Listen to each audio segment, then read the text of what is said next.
এই সময় কম, শুরু করো। অতীতে জামাত যখনই যোগ করেছে অন্য দলের নেতৃত্বে জামাত অংশীদার ছিল, अच्छा কিন্তু এবার জামাতের নেতৃত্বে অন্যরা অংশীদার হয়েছে समझ रहे हो समझ रहे हो आप समझ रहे हो ना। এবং এই জোটের নেতৃত্বে জামাত ইসলামী আছে।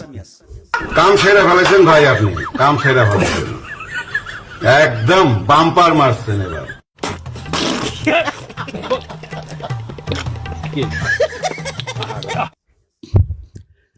পাক ভারত উপমহাদেশে গত 70-80 বছরে জামাত ইসলামী এক ইলেকশন করেছে, জোট ভিত্তিক ইলেকশন করেছে, কিন্তু এই জোটের ভিতরে একটা গুণগত পরিবর্তন হচ্ছে এই, অতীতে জামাত যখনই যোগ করেছে অন্য দলের নেতৃত্বে জামাত অংশীদার ছিল,